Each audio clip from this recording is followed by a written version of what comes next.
सर्व जन सुविधाएं की हो रही इस अति विशाल समुद्री महारैली में यहाँ सहारनपुर व मेरठ मंडल एवं बिजनौर जिले के पार्टी के लाखों लोग अपने खुद के छोटे मोटे साधनों से चलकर मुझे सुनने के लिए यहाँ पहुँचे हैं। इसके लिए मैं आप सभी लोगों का हार्दिक रूप से आभार प्रकट करती हूँ। और वैसे भी आज आपकी सपार भीड़ के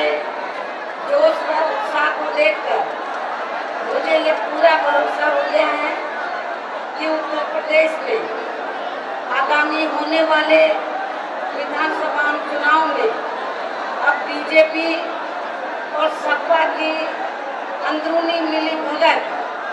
व इनके सभी घिनौने षड्यंत्र व हथकंडे भी जहां बीएसपी को किसी भी कीमत पर अपनी पूर्ण बहुमत की सरकार बनाने से नहीं रोका। और ऐसा हो जाने पर फिर से यहाँ उत्तर प्रदेश की जनता के लिए न्याय, अमन, चैन व विकास के अच्छे दिन जरूर वापिस आ जाएंगे। इसके साथ ही यहाँ प्रदेश में हमारे 5 संतों, गुरुओं व महापुरुषों ने भी खासतौर से महात्मा ज्योतिराव फुले, छत्रपति शाहू जी महाराज, श्री नारायण गुरु, बाबा साहब डॉक्टर भीमराव अम्बेडकर व मान्यवर श्री कांशीराम जी आदि का भी सर्वजन हिताय व सर्वजन सुखाय का सपना फिर जरूर साकार होगा। क्योंकि अब उत्तर प्रदेश की जनता, खासकर यहाँ कांग्रेस, बीजेपी व सपा आदि के शासनकाल के चाल, चरित्र, चेहरा, नीति व नियत को काफी अच्छी तरह से समझ चुकी है। और इस संबंध में सबसे पहले मैं ये कहना चाहूँगी कि आज़ादी के बाद शुरू में लगभग 37 वर्षों तक, आज़ादी के बाद शुरू में लगभग 37 वर्षों तक अकेले यहाँ उत्तर प्रदेश में लगातार कांग्रेस पार्टी ने राज किया है। और अब ये पार्टी अपनी गलत नीतियों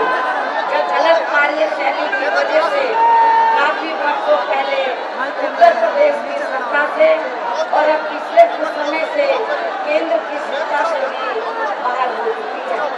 और अपने ऐसे खराब हालातों से थोड़ा उभरने के लिए अब यह पार्टी खासकर यहाँ अपर कास्ट समाज के वोटों के स्वार्थ में इनके गरीब लोगों को आर्थिक आधार पर 10% आरक्षण देने की भी हवाई बातें कर रही है। तो इनका ये मात्र एक चढ़ावा है और इसके अलावा कुछ भी नहीं है। और यदि इस मामले में वास्तव में कांग्रेस पार्टी की इनके प्रति नियत साफ होती तो ये कार्य केंद्र में इनकी लगभग 54 वर्षों तक, आप लोगों को मालूम है केंद्र में कांग्रेस पार्टी लगभग 54 वर्षों तक। और यदि इनको अपर कास्ट समाज के लोगों को, जो गरीब लोग हैं, तो इनको आर्थिक आधार पर 10% आरक्षण देना होता तो ये कार्य केंद्र में इनकी लगभग 54 वर्षों तक अपनी होती रही सरकारों ने काफी समय पहले किया जा चुका होता। जबकि इस मामले में हमारी पार्टी पिछले कई वर्षों से अपर कास्ट समाज के गरीब लोगों के साथ साथ यहाँ मुस्लिम व अन्य धार्मिक अल्पसंख्यक समाज के गरीब लोगों को भी आर्थिक आधार पर अलग से आरक्षण दिए जाने के लिए केंद्र की सरकार से संसद के अंदर व बाहर भी लगातार अनुरोध करती रही है, जिस पर केंद्र में रही पूर्व की कांग्रेसी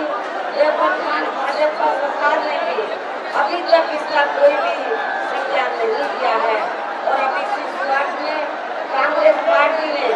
अपर कास्ट समाज में से खासकर ब्राह्मण समाज की ऐसी महिला को जहाँ उत्तर प्रदेश में होने वाले विधानसभा चुनाव में अपनी पार्टी का मुख्यमंत्री पद का उम्मीदवार घोषित कर दिया है, जिसने दिल्ली में अपनी सरकार के दौरान दिल्ली को खराब व गंदा करने के लिए जहां रोटी रोटी हेतु आकर बसे उत्तर प्रदेश व बिहार के लोगों को ही पूर्ण रूप से जिम्मेवार ठहरा दिया था। और साथ ही जिसने दलित विरोधी मानसिकता के चलते अपनी सरकार में वहाँ दलितों को उत्थान के लिए तय किए गए बजट के धन को भी दूसरे पद में ट्रांसफर करवा दिया था। ऐसी स्थिति में अब उत्तर प्रदेश की जनता कांग्रेस पार्टी स्वयं की सीएम पद की उम्मीदवार को भी यहाँ दिल्ली से स्वीकार करने वाली नहीं है, चाहे इसके लिए पार्टी के वरिष्ठ नेता यहाँ कितनी भी नाटकबाजी क्यों न करते रहे। इसके अलावा अभी पार्टी का किसानों का कर्ज माफ या बिजली का बिल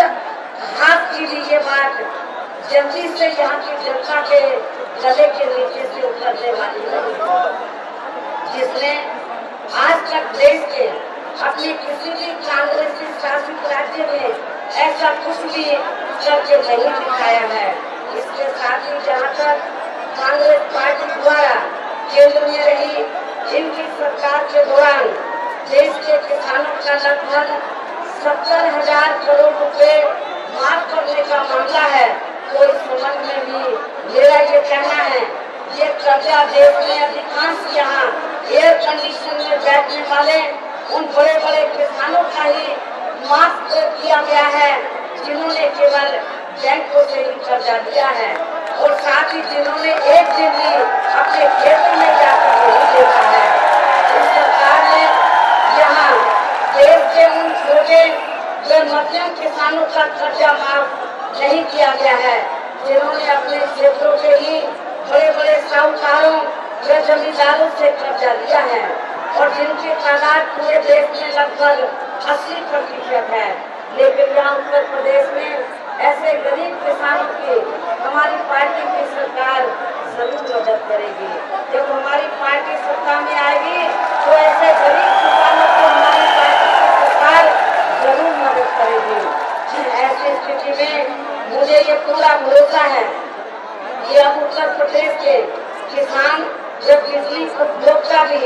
या कांग्रेस पार्टी के इस नारे के धकावे में जल्दी से आने वाले नहीं हैं। इसके साथ साथ मैं भारतीय जनता पार्टी के बारे में भी ये कहना चाहूंगी कि उत्तर प्रदेश में बीजेपी के लोग खासकर यहाँ विकास के नाम पर जो सत्ता में आने की बात कर रहे हैं, तो उन्हें मैं ये याद दिलाना चाहती हूँ कि उत्तर प्रदेश में भारतीय जनता पार्टी ने भी लगभग 6 वर्षों तक यहाँ राज किया है और इस अवधि में इन्होंने विकास का जनहित के कार्यों की तरफ ध्यान देने की बजाय अधिकांश अपने आरएसएस के एजेंडे पर ही चलकर या सांप्रदायिक ताकतों को भी मजबूत किया है, जिसकी वजह से इस पार्टी को सन 1992 में समय से पहले ही यहाँ अपने सत्ता भी गंवानी पड़ेगी और अब केंद्र में भी इसी नक्शे कदम पर वर्तमान बीजेपी की सरकार चल रही है। और आप लोगों को जिसने लोकसभा चुनाव के समय में पूरे देश के हर धर्म या हर जाति एवं हर धर्म के लोगों के साथ साथ यहाँ गरीबों, मजदूरों, किसानों, कर्मचारियों, व्यापारियों एवं अन्य विभिन्न क्षेत्रों में लगे लोगों के हितों में जो अच्छे दिन लाने के वायदे किए थे, जो सपने दिखाए थे, तो अब वे अधिकांश पूरे जिलों में ही तब्दील हो गए हैं। और इस बारे में मैं आप लोगों को इस बारे में ये भी मैं याद दिलाना चाहती हूँ कि जब देश में लोकसभा के आम चुनाव हुए, जब देश में लोकसभा के इस बार आम चुनाव हुए, तो लोकसभा आम चुनाव के दौरान तो भारतीय जनता पार्टी और इनके पीएम पद के उम्मीदवार श्री नरेंद्र मोदी ने तो पूरे देश के कोने कोने में जाकर आपके उत्तर प्रदेश में भी हर चुनावी जनसभा में तो उत्तर प्रदेश की जनता को जो वायदा किया था भारतीय जनता पार्टी ने और श्री नरेंद्र मोदी ने ये वायदा किया था कि जब केंद्र में भारतीय जनता पार्टी पावर में आ जाएगी तो फिर देश में गरीब या कमजोर वर्गों को सरकार राशन सस्ता देगी। ये उन्होंने वायदा किया था कि पूरे देश में जो केंद्र की सरकार है वो राशन सस्ता देगी। मैं आप लोगों से पूछना चाहती हूँ कि क्या आपके उत्तर प्रदेश में, क्या आपके क्षेत्र में तो आप लोगों को सस्ता राशन मिल रहा है? क्या गेहूं, चावल, चीनी, तेल आदि आपको सस्ता मिल रहा है? और आपको पेट्रोल, डीजल और रसोई गैस के भी दाम बढ़ा दिए गए। ये क्या आप लोगों से छिपा है? और इतना ही नहीं, श्री नरेंद्र मोदी ने लोकसभा चुनाव के दौरान ये भी कहा था, बीजेपी और श्री नरेंद्र मोदी ने लोकसभा चुनाव के दौरान ये भी कहा था, जब केंद्र में बीजेपी पावर में आ जाएगी तो पूरे देश में बिजली, पानी, स्वास्थ्य सेवाएं ये आदि सभी सस्ती हो जाएगी। मैं पूछना चाहती हूँ, क्या बिजली, पानी, स्वास्थ्य सेवाएं, क्या अन्य रोजमर्रा की जो जरूरी चीजें हैं क्या वो सस्ती हुई हैं? मैं समझती नहीं हुई है।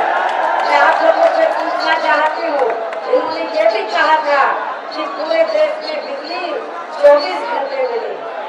मेरी सरकार में तो जरूर आपको 24 घंटे बिजली मिलती थी, लेकिन मैं आप लोगों से पूछना चाहती हूँ कि क्या आप लोगों को 24 घंटे बिजली मिल रही है? नहीं मिल रही है। तो बीजेपी और केंद्र की सरकार ने, बीजेपी केंद्र में उन्होंने सत्ता में आने के बाद बीजेपी और श्री नरेंद्र मोदी ने ये भी कहा था कि जब वो पावर में आ जाएंगे तो पूरे देश में, आपके उत्तर प्रदेश सहित पूरे देश में जिन लोगों के पास रहने के लिए अपने पक्के मकान नहीं है तो उनको पक्के मकान बनाकर दिए जाएंगे। मैं पूछना चाहती हूँ आप लोगों से कि श्री नरेंद्र मोदी की सरकार ने, जिस सरकार को बने हुए लगभग 2 वर्षों से ज्यादा हो चुके हैं, कि आपको एक भी मकान सरकार ने बनाकर दिया है? मैं समझती नहीं किया। बीजेपी ने, श्री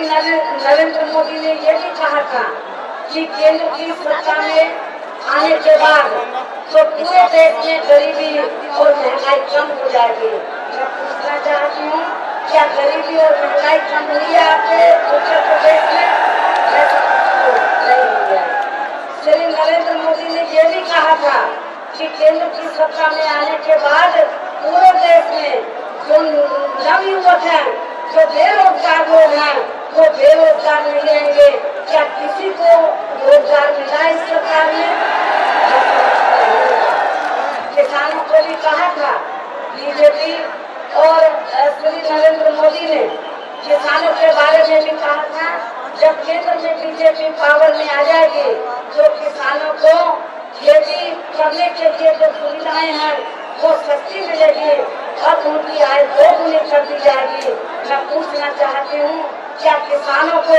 सस्ती सुविधाएं मिल रही हैं? क्या किसानों की आय 2 गुना हुई है? और इतना ही नहीं, बल्कि बीजेपी की सरकार ने तो ये क्या केंद्र में आने के बाद कि जो पहले भूमि अधिग्रहण कानून बना था उसको बदलकर तो किसानों की जमीन कोने भाव में खरीद कर बड़े बड़े पूंजीपतियों को देने के लिए नया भूमि अधिग्रहण कानून बनाया गया। लेकिन हमारी पार्टी ने इसका जबरदस्त विरोध किया, जिसकी वजह से इस बिल को ये पास नहीं कर पाए। अर्थात ये भाजपा सरकार उनके हित यानी कि आप लोगों के हित का कल्याण के लिए कार्य करने की बजाय अधिकांश से अपने ताकत देश के बड़े बड़े पूंजीपतियों धन्ना सेठों के हित का कल्याण में ही लगाए हुए हैं, जिनके धन बल की खास वजह से ही इस बार ये पार्टी केंद्र की सत्ता में हासिल हुई है। और यही मुख्य वजह है कि अब केंद्र की पूर्व की कांग्रेस की सरकार की तरह ही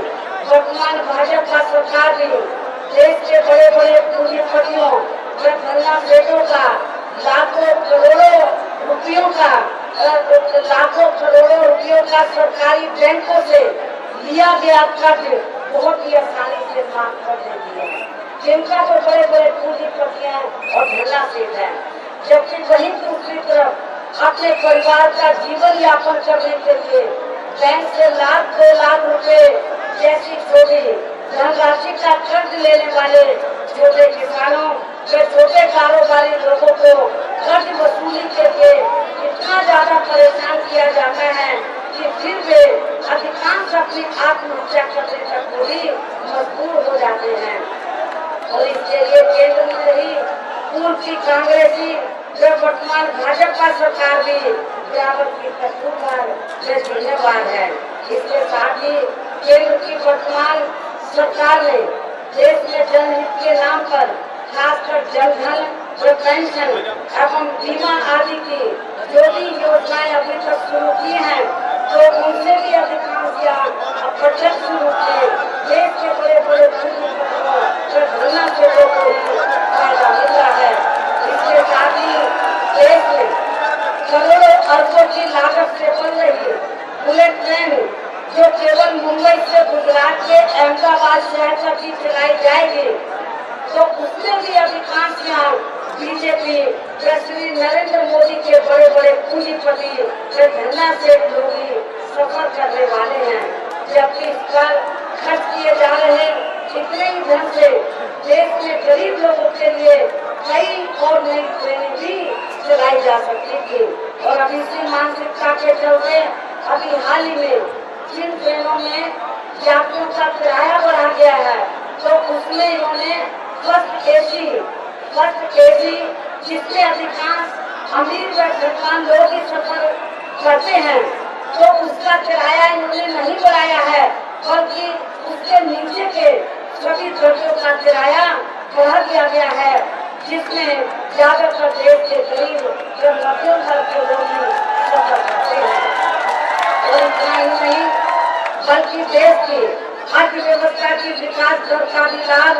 करोड़ों गरीबों नौजवानों बेरोजगारों आदि को मिलने की बजाय केवल यहाँ मुट्ठी पर बड़े बड़े पूंजीपतियों व धनना सेठों को ही मिल रहा है। इस प्रकार से केंद्र में श्री नरेंद्र मोदी की सरकार ने जनहित व जन कल्याण के मामले में घोर विफलता के साथ साथ देश में बढ़ती हुई महंगाई, बेरोजगारी व व्यापक भ्रष्टाचार आदि की जबरदस्त समस्याओं को दूर करने के लिए ऐसे कुछ भी जमीनी ठोस कदम नहीं उठाए हैं या कार्य नहीं किए हैं जिसका विशेष संज्ञान लेकर यहाँ की आम जनता उसे सराहे या तारीफ करे।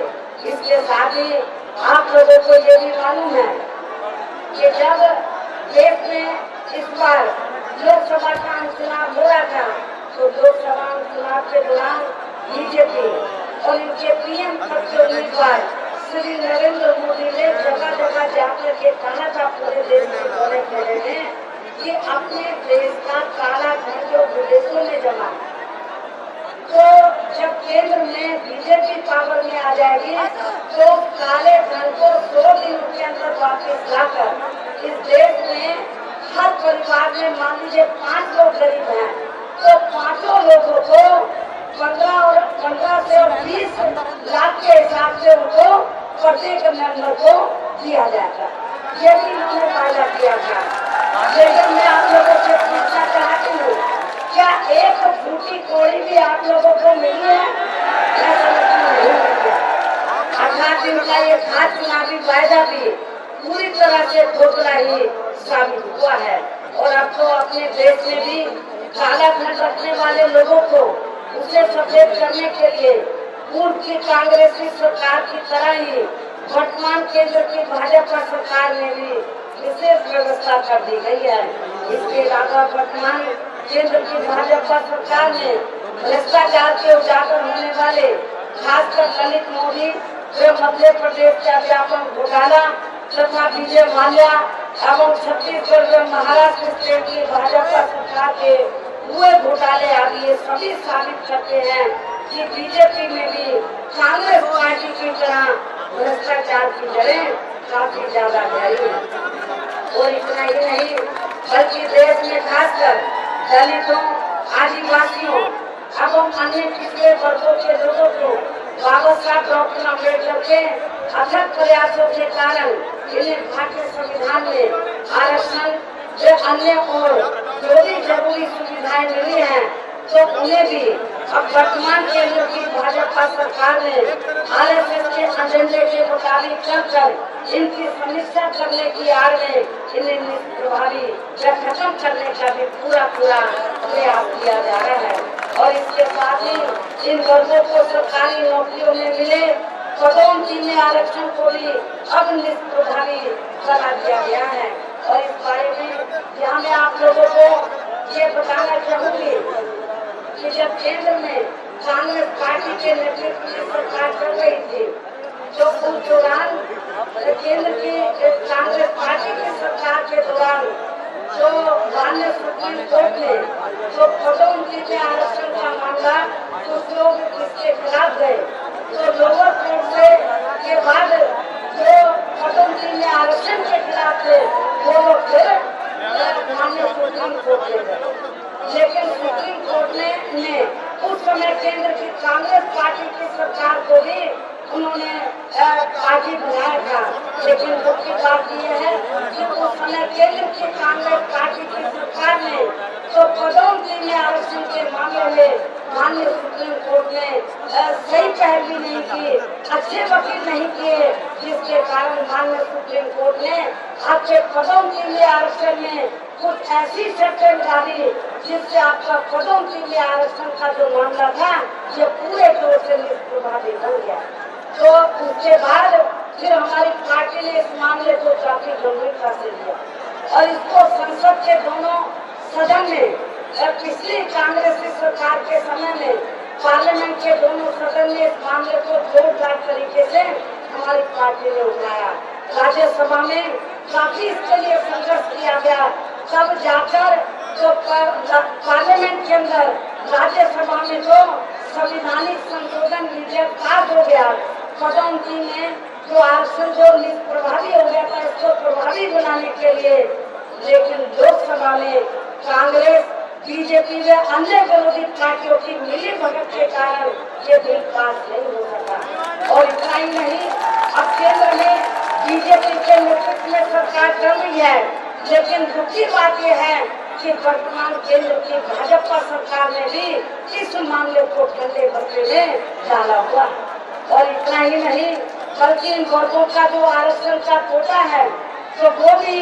वर्तमान केंद्र की भाजपा सरकार में पूरा नहीं हो पा रहा है। इसके अलावा आप लोगों को